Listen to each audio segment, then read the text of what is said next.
Halo, kali ini kita akan belajar tentang suhu dan kalor. Materi pertama yang kita bahas yaitu suhu. Suhu itu besaran yang menunjukkan derajat atau tingkat panas suatu benda. Suhu benda dapat diukur dengan termometer.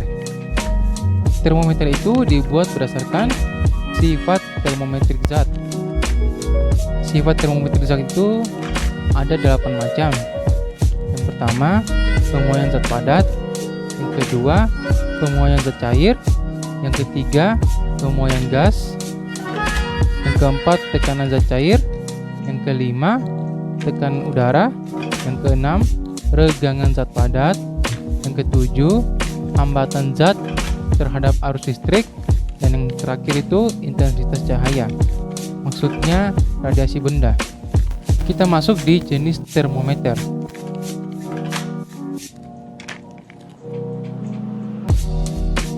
Yang pertama itu ada termometer raksa atau termometer alkohol. Termometer ini bekerja berdasarkan pemuaian zat cair. Air raksa atau alkohol yang dimasukkan ke dalam ruang muai akan menunjukkan skala perubahan suhu benda.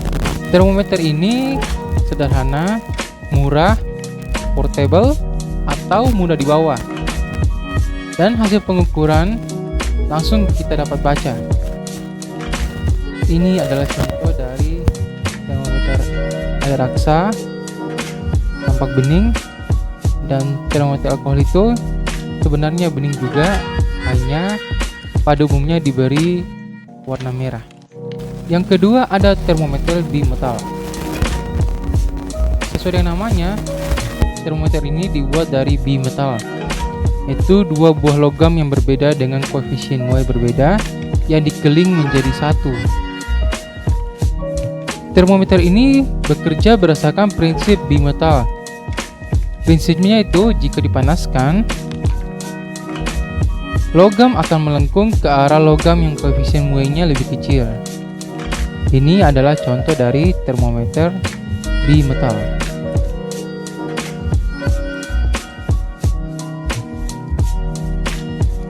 Yang ketiga kita masuk di termometer hambatan. Termometer ini bekerja berdasarkan prinsip seutas kawat apabila dipanaskan. Hambatan listriknya akan bertambah. Nah, perubahan hambatan listrik ini yang berubah menjadi pulsa-pulsa listrik. Dari pulsa-pulsa listrik ini yang menunjukkan angka dari suhu. Kita masuk ke termometer yang keempat, yaitu termokouple. Termokouple itu sensor suhu yang banyak digunakan untuk mengukur suhu tinggi. Termokouple bekerja dengan menggunakan perbedaan suhu dalam benda yang berubah menjadi tegangan listrik dengan memanfaatkan perbedaan pemuaian antar dua logam yang ujungnya bersentuhan. Nah, perbedaan pemuaian antar dua logam ini menghasilkan gaya gerak listrik atau kita sebut dengan GGL. GGL ini nanti kita pelajari di kelas 12. Besar GGL ini menunjukkan nilai suhu.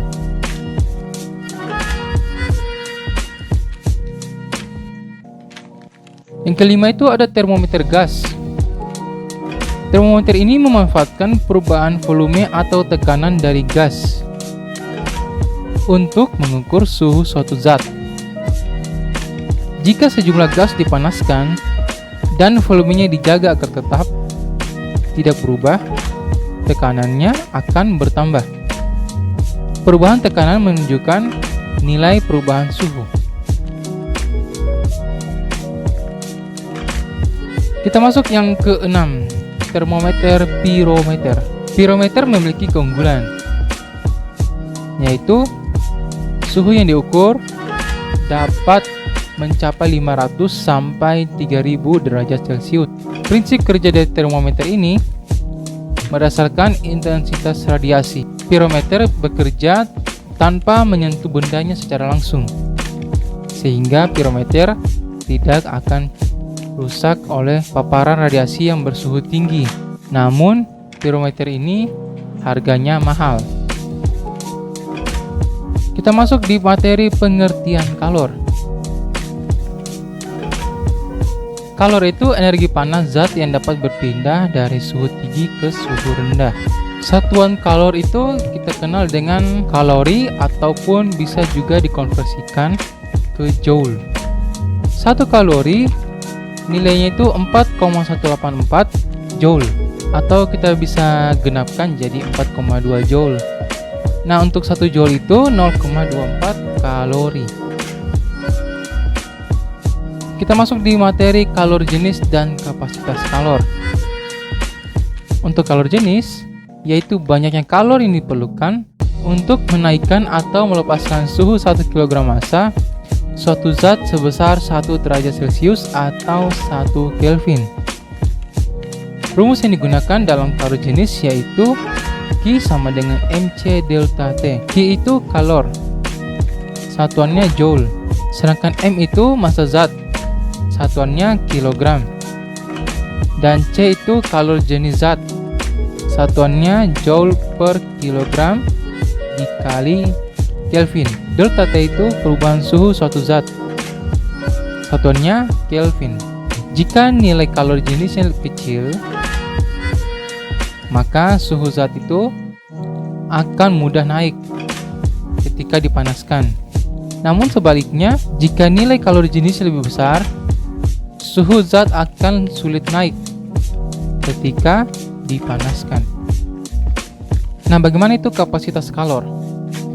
Kapasitas kalor yaitu banyaknya kalor yang diperlukan untuk menaikkan suhu sebesar 1 derajat Celcius atau 1 Kelvin. Dalam kapasitas kalor, kita gunakan rumus Q sama dengan C dikali delta T.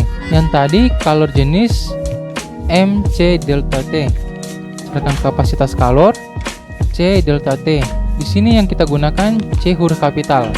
Nah, C huruf kapital itu apa? Yaitu kapasitas panas suatu benda. Satuannya joule per Kelvin. Sekarang kita masuk di pengaruh kalor terhadap suatu zat. Di sini ada air, ada gas, ada zat padat. Ketika zat padat berubah menjadi gas, itu kita sebut dengan menyublim. Nah, sebaliknya, jika gas berubah menjadi zat padat, itu kita sebut dengan mengkristal. Bagaimana jika zat padat berubah menjadi zat cair? Itu kita sebut dengan mencair. Sebaliknya, jika zat cair berubah menjadi zat padat, itu kita sebut dengan membeku. Nah, bagaimana hubungannya gas dengan zat cair? Jika gas berubah menjadi zat cair, kita sebut dengan mengembun. Sebaliknya, jika zat cair berubah menjadi gas, kita sebut dengan menguap. Ini adalah grafik perubahan suatu zat akibat pengaruh kalor. Nah, di sini ada sumbu X itu waktu dan sumbu Y itu suhu.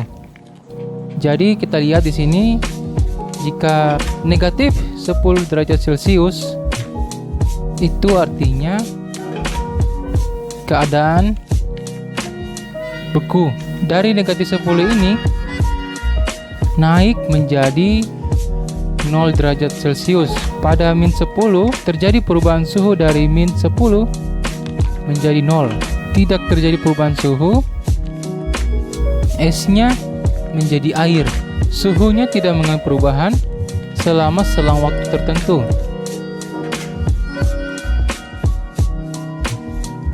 Nah, dari 0 ke 100 itu terjadi perubahan suhu,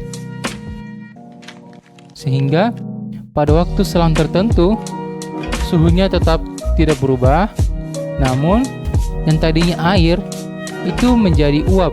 Dari A ke B kita menggunakan rumus Q sama dengan ms dikali cs, massa S dikali kalor jenis S dikali selisih perubahan suhu dari titik B dikurangi titik A, 0 dikurang negatif 10. Nah, untuk proses B ke C kita menggunakan rumus Q sama dengan massa S dikali kalor lebur S. L ini kalor lebur S. Nah, untuk proses C ke D, gunakan rumus yang sama di proses A ke B. Namun, di sini sudah terjadi perubahan zat. Dari yang tadinya S, sekarang sudah menjadi air. Nah, untuk proses D ke E, kita menggunakan rumus Q sama dengan massa S dikali U. U itu kalor uap. Ada lagi proses E ke F. Itu sudah di atas 100 derajat Celcius. Terjadi perubahan suhu. Kita gunakan juga rumus Q sama dengan M uap dikali C uap. M uap itu massa uapnya, C uap kalor jenis uap, dan selisih suhu. Kita masuk di pemuaian. Pemuaian itu adalah apabila suatu benda menyerap kalor, benda tersebut akan memuai. Besar pemuaian tergantung dari jenis benda, ukuran semula, dan perubahan suhunya. Pemuaian dapat terjadi pada zat cair, zat padat, dan zat gas.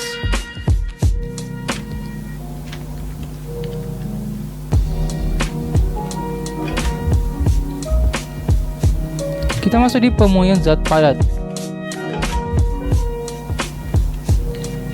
Pemuaian zat padat itu dibagi lagi menjadi muai panjang, muai luas, dan muai volume. Kita masuk di muai panjang. Kita gunakan rumus delta L sama dengan L0 dikali alfa dikali delta T. Nah, untuk rumus L sama dengan L0 ditambah delta L. Karena delta L sama dengan L0 dikali alfa dikali delta T, maka kita jabarkan menjadi L sama dengan L0 dikali 1 plus alfa delta T. Delta L itu perubahan panjangnya. L0 itu panjang benda sebelum dipanaskan. Jadi panjang benda mula-mula. L itu panjang benda setelah dipanaskan. Sedangkan alfa itu koefisien muai panjang benda. Delta T itu perubahan suhunya. Kita masuk di muai luas. Muai luas yang kita gunakan yaitu delta A sama dengan A0 dikali beta dikali delta T. Sama rumusnya, hanya di sini yang kita gunakan adalah A dan beta. Beta itu sama dengan 2 alfa. Kita masuk di muai volume. Sama juga rumusnya, hanya di sini kita menggunakan gamma dengan V. V itu volumenya.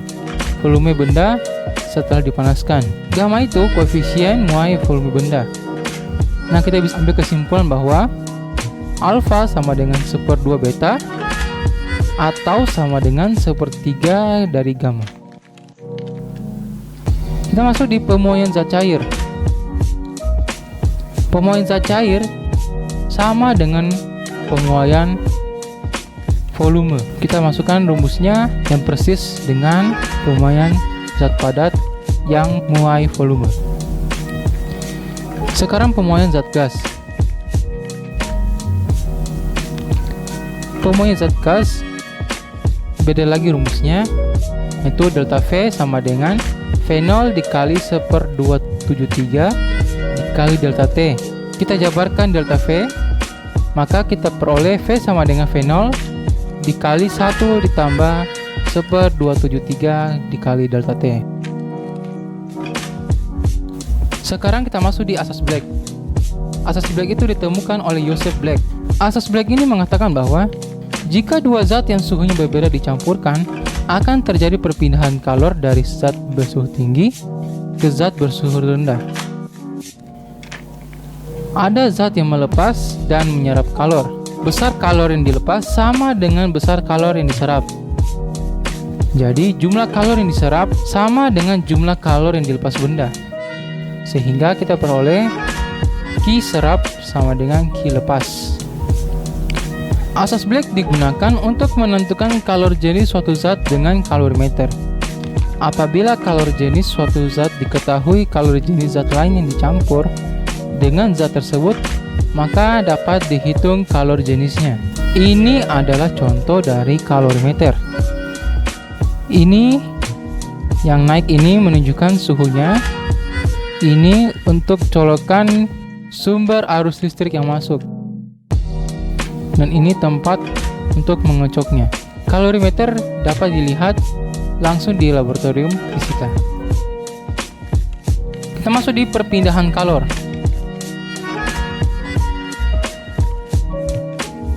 Perpindahan kalor kita kenal ada konduksi, konveksi, dan radiasi. Kita masuk dulu di konduksi. Konduksi itu adalah perpindahan kalor tanpa disertai perpindahan partikel-partikelnya. Kita gunakan rumus H sama dengan Q dibagi T, atau K dikali A dikali delta T dibagi L. Perpindahan kalor untuk konveksi. Konveksi itu artinya perpindahan kalor yang disertai dengan perpindahan partikel-partikelnya. Kita masuk di konveksi. Perpindahan kalor yang disertai partikel-partikel zat alir yang secara bebas kita sebut konveksi bebas. Hal ini karena adanya perbedaan massa jenis zat alir.